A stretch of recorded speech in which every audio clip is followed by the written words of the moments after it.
Welkom. Vandag kyk ons bietjie dieper na Komazawa in Tokio, gebaseer op die bronne wat jy gedeel het. Ons gaan probeer om daai lae geskiedenis oop te krap. Jy weet van 'n Shogun se jagveld tot wel Olimpiese spele. En dan soek ons daai versteekte plekkies wat vandag nog so 'n bietjie van die verlede verklap. Ja, nee, dis 'n goeie plan. Komazawa is soveel meer as net die Olimpiese park wat almal ken. Dis regtig 'n plek waar verskillende tye so half langs mekaar bestaan. Selfs die naam, né? Komazawa. Koma is perd en zawa beteken iets soos moeras of veld. Perd, moeras, regtig. Ja, dit kom van 'n ouer dorpsnaam, Mabikisawa, wat letterlik perd trek moeras beteken het. Daai dorpie het toe in 1889 deel geword van Komazawa dorp en later 1925 amptelik Komazawa dorp. So, die naam dra alkwaar geskiedenis. Goed, kom ons spring terug. Edo tydperk.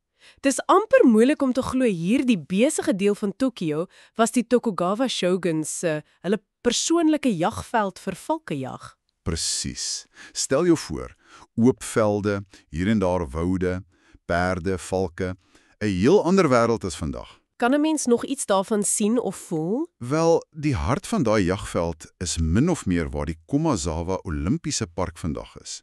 So, as jy daar op daai groot oop grasveld staan, die Centra Plaza, probeer jou vir 'n oomblik die perdehoewe indink.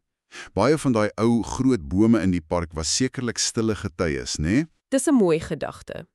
Maar dit was seker nie net die shogun en sy gevolg nie. Gewone mense moes tog ook hier gewoon het. Ja, beslis. Hulle het hier geleef en geglo. En daar's oorblyfsels. Byvoorbeeld die Tamagawa Jinja. Dis 'n ou Shinto heiligdom, glo uit die Muromachi tydperk. Ons praat meer as 400 jaar oud. Regtig? So oud en is sommer daar tussen die huise. Ja, weggesteek in 'n woonbuurt. Dis nogal 'n verrassing as jy daarop afkom. Baie rustig. En dan is daar ook iets anders waarna jy moet kyk, die Koshin-torings. Koshin, daai klein gliptorentjies waarvan ek al gehoor het. Jep, hou jou oë ook vir hulle. Soms op 'n straathoek, soms in 'n steggie weggesteek, veral naby Komazawa Ichibangai. Hulle kom uit die Edo-tydperk. Dit was deel van die Koshin-geloof. Mense het hulle opgerig vir beskerming, jy weet, teen siekte en vir veilige reise. Dis amper soos 'n klein versteekte geskiedenisles op elke hoek, 'n soort stedelike skattejag. Presies. Dis nogal lekker om hulle te probeer raak sien, maar die area het verander, van jag na wedrenne. Ja, die Meiji-era.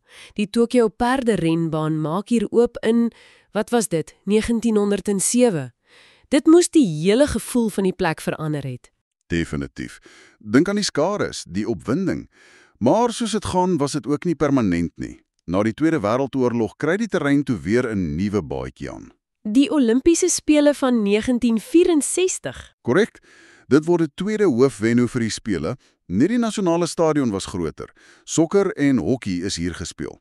Dit was natuurlik 'n groot ding vir Japan se beeld na die oorlog. En is daar nog konkrete dinge oor van daai tyd? Geboue of so? Ja, beslis. Die Olimpiese gedenktoring staan nog prominent in die park. Dis nogal 'n landmerk. Jy kan boontoe gaan vir 'n mooi uitsig oor die hele park. Jy kyk dan uit oor die ou renbaan en die Olimpiese terrein. En langsaan is die atletiekstadion. Is dit nog oorspronklik? Die struktuur, ja. Dis nou wit geverf, maar die vorm is dieselfde. Wat interessant is, daar's ou beeldmateriaal, byvoorbeeld van die 1971 Kamen Rider TV-reeks. Kamen Rider, die ou superheld-reeks. Ja, dele daarvan is hier geskiet. En in daai ou opnames kan jy sien die stadion was oorspronklik kaal betonkleur. So selfs ikoniese plekke verander van kleur oor tyd. Dis fascinerend. Dit wys net hoe laag op laag hier opbou. Selfs die universiteit wat daar is, Kamasaya Universiteit, het sy eie stukkie geskiedenis. Inderdaad, dit staan ook op historiese grond. En daar's 'n spesifieke gebou om na uit te kyk. Die Koyonkan. Dis nou die Zen Kultuur- en Geskiedenismuseum, maar dit is in 1928 gebou as 'n biblioteek.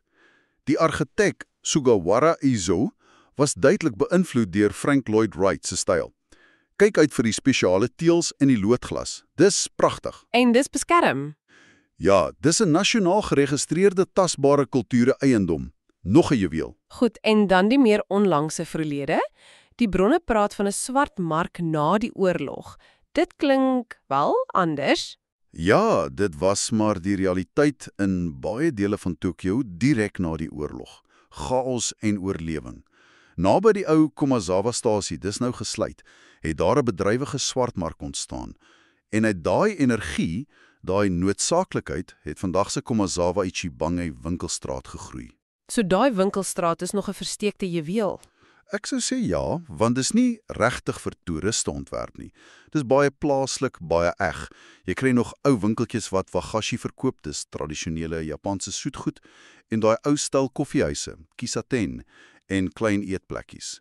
Jy kry regtig 'n gevoel vir die shitamachi, die ouer, meer tradisionele buurtlewe. Dis 'n interessante kontras met ander nabygeleë plekke. Ja, party bronne sê byvoorbeeld Sakurashin-machi het meer van sy oorspronklike beplande woonbuurt gevoel behou. Dit was glo aanvanklik ontwikkel vir weermagsoffisiere, so dis 'n ander soort oorsprong. So as ons nou alles so bymekaar sit, Komazawa is nie een groot ding nie. Dis amper soos 'n mosaïek. Shoguns se jagtogte, perdewedrenne, Olimpiese atlete, die daaglikse geloof en lewe van gewone mense, dit alles deurmekaar geweef. Presies. Dis die eintlike bekoring. Dit gaan nie oor reuse monumente nie, maar oor hierdie ekko's van die verlede. Jy vind dit in die park, in die manier hoe die strate loop, in sekere geboue, selfs daai klein koshing-torntjies op die hoeke.